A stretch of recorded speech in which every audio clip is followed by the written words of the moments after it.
سلام بچه‌ها. سلام، چطورین؟ خوبید؟ خوبه.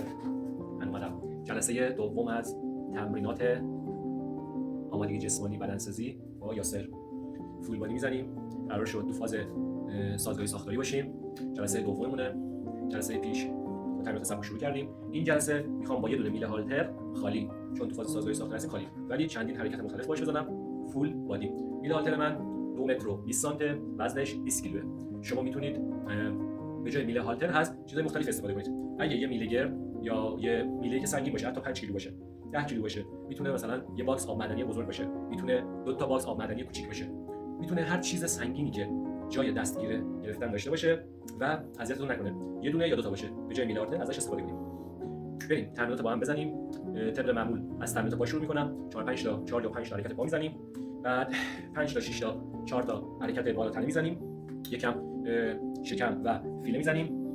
دیگه همین، خوشحال میشیم. بریم 20 دقیقه الی 30 دقیقه با هم تمرین خوب داشته باشیم. بریم.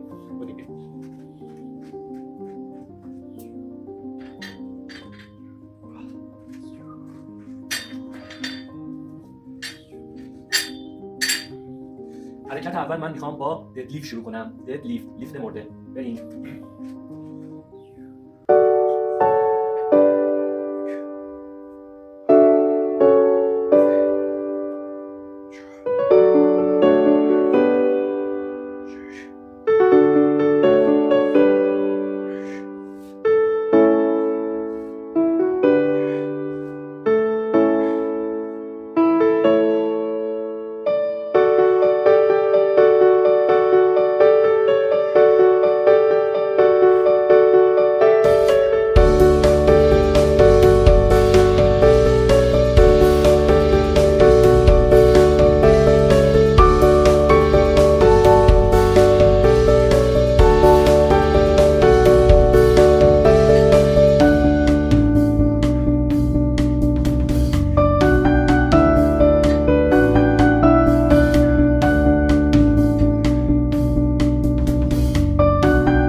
من 40 تا زدم. خب چند تا نکته بهتون اینجا بگم بچه‌ها. من از قبل گرم کرده بودم برای اینکه تایم ویدیو گرفته نشه، وقتتون گرفته نشه. گرم کردن دیگه تو این قسمت نداشتم. میتونید مثل قسمت قبلی لینکشو میذارم براتون مراجعه کنید و گرم کردن از اونجا ببینید. خب این از این. بعد این چی بود؟ ددلیفت بود، لیفت مرده. مثلا شاید ازتون سوال بشه خب لیفت زنده چیه؟ الان این لیفت زنده براتون میذارم. ببینید.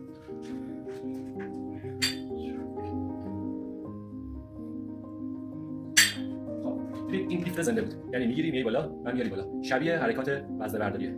این لیفت زنده یکی از حرکات وزنه برداری، وقتی میخوان کلین کنن و بشینن زیر وزنه، اون قسمتش میشه لیفت زنده. و یکی از تمریناتشونه میکشن بالا اینجوری، وزنهای سنگین و آلتر سنگین اینجوری میزنن، لیفت زنده. خب این از این. خب بریم یکم اسکوات بزنیم. من هم بک اسکوات میخوام بزنم، هم فرانت اسکوات. شما فقط بک اسکوات رو بزنید. فرانت اسکوات یک کوچولو سخت‌تره، یک کوچولو تکنیکی تره. شما همون بک اسکوات یا ایر اسکوات که جلسه پیش زدید، باز میتونید ببینید شبیه همون ایر اسکوات بزنید. بریم. پس ستامون چیه؟ یک ست داریم تا خستگی ناتوانی میزنیم. من فعلا دارم تعدادمو 40 تایی 30 تایی میزنم. بریم.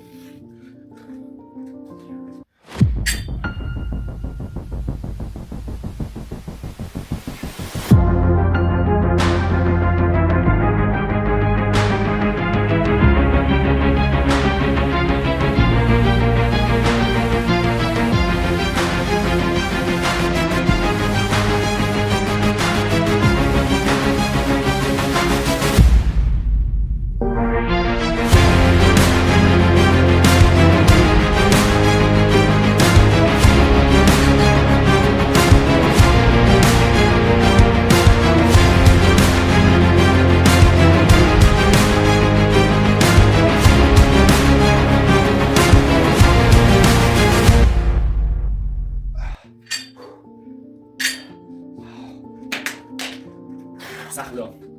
این شد بک اسکوات، فرانت اسکوات. دو تا حرکت با زدیم. گرم شده. بریم یه کوچولو حرکات بالا تنه بزنیم. بالا تنه چی بزنیم؟ هنوز خیلی گرم شده بدنمون. بالا تنمون میتونیم شراکس بزنیم. بریم شراکس بزنیم. میتونیم زیر بغلم بزنیم. بریم یکم شراکس بزنیم.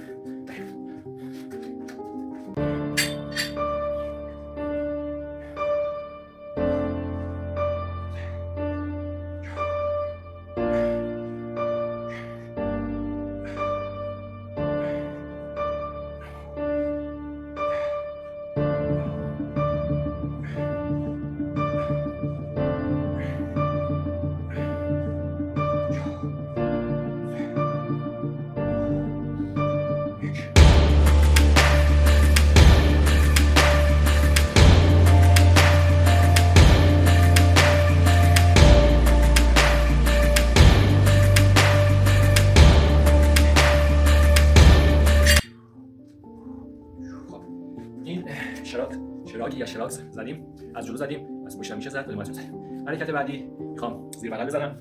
بعد برای حرکت‌های بعدی بالاتنه سرش شوخی میزنیم دیگه، جلو بازو میزنیم دیگه، نش میتونیم بزنیم، بعد دیگه کولم میتونیم بزنیم. 3-4 حرکت دیگه بالاتنه سرشونی رنج داریم. خب بریم 2 حرکت پا زدیم، یه حرکت پای دیگه بزنیم. چی بزنیم حرکت پا؟ میتونیم لانچ بزنیم، میتونیم سومو اسکوات بزنیم، میتونیم سومو اسکوات همراه با کول بزنیم. بریم اینو بزنیم بالاتر. البته قبلش زیر بغل داریم.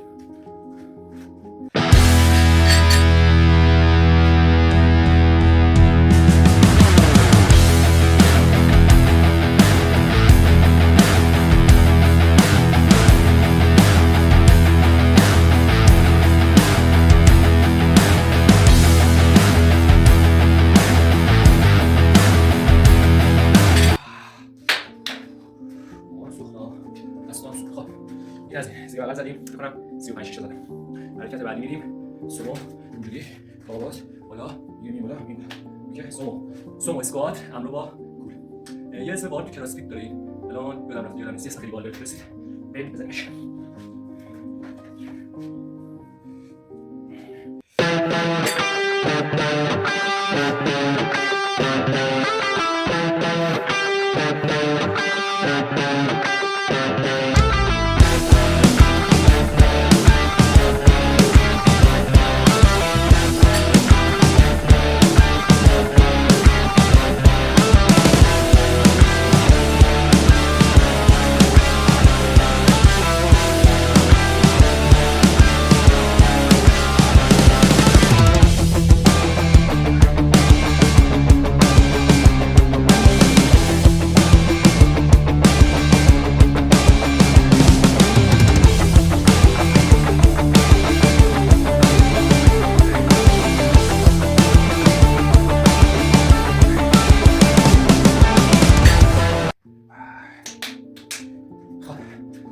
سومو اسکوات همراه با کول. حرکت بعدی این حرکت فول بادی خیلی خوب بود. حرکت بعدی یکم جلو بازو بزنیم، نظرتون چیه؟ بعد یه حرکت پای دیگه لانچو بزنیم، پرونده پا رو ببندیم بسشه. بعد میگم تمرین پا رو خیلی اهمیت میدم بهش. میدونی چرا؟ چون پا عضلات بزرگی داره و عضلات بزرگ کمک میکنن به ترشح تستوسترون. وقتی پا رو خیلی خوب تمرین بدیم، تستوسترون بیشتری در بدنتون ترشح میشه و باعث میشه حتی واسه مردم اینجوریه. واسه خانم‌ها خب دلیل میشه اگه پاشون خیلی تمرین میدن بدنشون مردونه بشه، خیلی عضلی بشه. اونا هورمون استروژن دارن، بدنشون فرم زناشون داره. خب پس واسه ما مردا وقتی عضلات پا رو خوب تمرین میدیم، روی پا تمرکز خوبی داریم، باعث میشه که تستوسترون بیشتری تو بدنمون ترشح بشه و بالاترمون بهتر بشه، عضلی تر بشه. واسه عضله‌سازی بالاتر خیلی کمک می‌کنه تستوسترون رو. خب بریم جلو بازو بزنیم. بعدش شاید سرشونه بزنیم. بعد از 30 ثانیه استراحت اگه دستامون خسته نبود خیلی، بعدش بریم اسکوات آلتر لانچ می‌زنیم بالا، با آلتر لانچ می‌زنیم. بریم.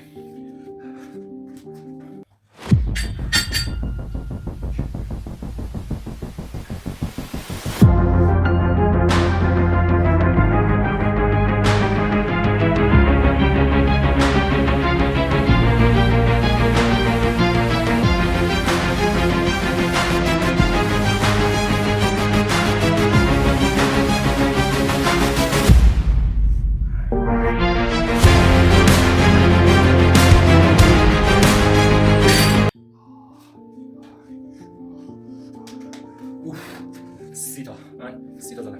شما این چند تا میتونید بزنید. اینا دیگه قشنگ قفل شد گرفته. خب از اونجایی خیلی دستام خسته شد چون قبلش هم کولو زده بودیم. این راند میریم آلتر رو میذاریم بالا. شما میتونید وزنی که داری رو یا اینجوری بگیرید تو سینه‌ت اگه قابل گرفتنه، بعد لانچ بری، یا اگه دو تاست بذاری رو شونات بعد لانچ بری. بریم لانچ، ولی قبلش یه کوچولو استراحت کنیم. عضلات پاهم گرفته. بریم.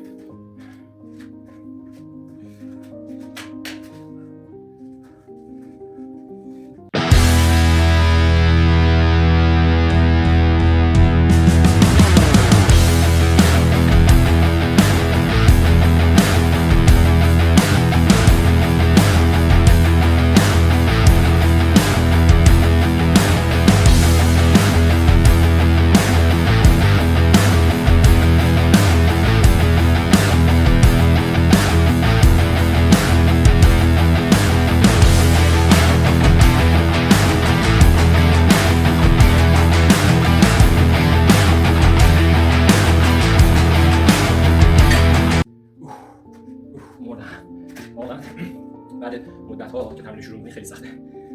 بدن ضعیف شده و عادت کرده به اون روال قبلیش و دوست داره تو همون حالت امنیت قبلیش بمونه، چون مغز از لحاظ مغز مثلا براش حالت امن تلقی میشه و دوست داره اون حالت پایدار قبلیش حفظ کنه. تو فیزیک دقیقاً چنین مسئله‌ای داریم، یا تو شیمی خوندید که مثلا واکنش‌های خود به خودی اتفاق میفته و میره که آنتروپیش به تعادل برسه. دقیقاً همینو بدن ما و سلول‌های بدن ما از این قضیه مستثنا نیستش، دوست داره اون حالت پایدار قبلیش حفظ کنه. بخاطر همین بعد مدت‌ها که می‌ریم تمرین می‌زنیم واقعاً یه چیزی تو مغز دیگه نزن، ولش کن، ادامه نده، سخته، بیا بشین فیلم تو ببین، چه بشین چیکس موسوسی رو بخور. خب اونی که اینجا به این نقطه میرسه و مقاومت میکنه و به اون مسیر خودش ادامه میده، اون فرد موفق میشه. تو هر زمینه‌ای تو زندگی این قضیه رو داریم مسئله میکنه. میتونه تو درس خوندن باشه، میتونه تو کار کردن باشه، تو درآوردن باشه، میتونه تو زبون خوندن باشه، مهاجرت کردن باشه یا هر چیز دیگه. رازش بچه‌ها موفقیت فقط یه چیزه، استمرار استمرار استمرار و تو مسیر همه چی دست به دست هم میده، برات جور میشه و اون هدفی که می‌خوای دیر یا زود میرسی. فقط استمرار داشته باش، انجامش بده، برو انجامش بده، تحت هر شرایطی برو انجامش بده. بریم برای سرشونه. بریم.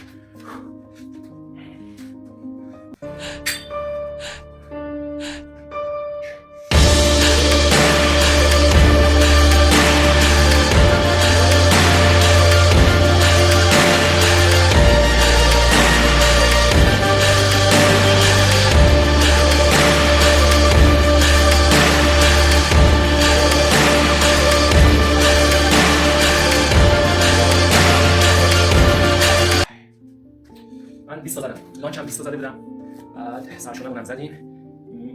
تمرین خوبی بود. میریم یکم شکم بزنیم، فیله پشت بزنیم و گردن اینا رو بریم بزنیم. بریم گردنو میخوام رو میز نیمکت پرستینه بزنم. شما میتونید از مبل، صندلی یا هر چیزی که دارید استفاده کنید. میخوام یکم پشت بازو هم بزنم، ولی بذاریم برای جلسه بعدی. پشت بازو با نیمکت میزنیم. بریم گردن شکم دار بزنیم و پرونده این جلسه رو ببندیم. تا اینجا دمت گرم اومدی، آفرین بهت. تمرین خوب و سختی بود. رازش اینه که خیلی بین ست ها، چون ست بیشتر نمی‌زنیم، استراحت نذاری. 30 ثانیه استراحت کافیه، بیشتر استراحت نکن، چون تمرین از اون اصلش خارج میشه. ما الان داریم سازوی ساختاری می‌زنیم و این خستگی که الان دارم طبیعیه. با یه روز استراحت خوب میشه. بریم برای زدن شکم، فیله، گردن آخر سر و سرد کردن. آفرین بریم.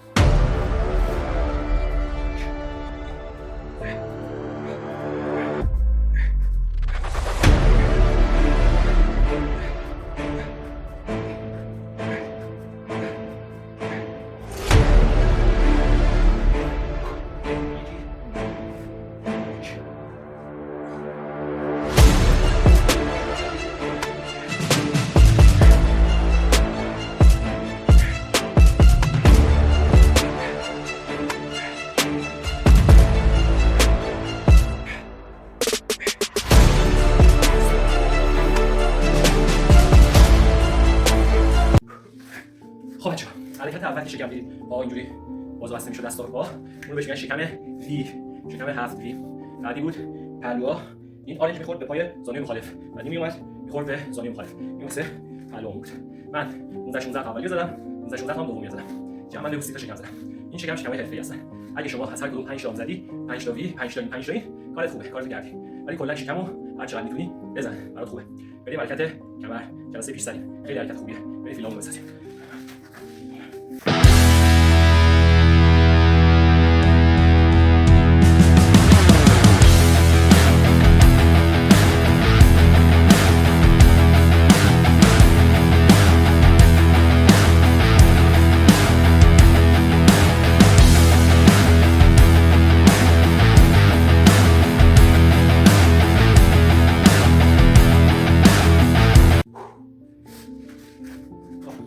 اینم 20 تا زدم. خوبه. حل 20 تا. چون آخرای تمرینمونه بریم کوچولو گردن بزنید. گردن بچه‌ها آروم بزنید. محکم نزنید چون مولای کمر، مولای گردن آسیب می‌بینه. آروم می‌زنیم. بالا پایین می‌زنیم، چپ راست می‌زنیم. من نیمکت رو بیارم، شما می‌تونید روی مبل یا صندلی بزنید.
آروم بزن گردن.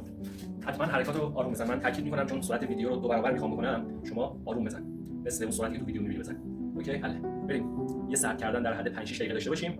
بعد سرد کردن رو با حرکات کششی آروم آستانه درد نمیکشیم بدن چون می‌خوایم سرد کنیم. سرد کردن باعث میشه اسید لاکتیکی که تو عضله جمع شده و باعث خستگیمون میشه پخش بشه، دفع بشه از طریق بروک، عرق و ریکاوری بدن. یه جا تجمع نکنه که اون عضله کلا دچار اسپاس میشه و تا چند روز درد میگیره. بریم پس یه سرد کردن داشته باشیم.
خیلی خوب.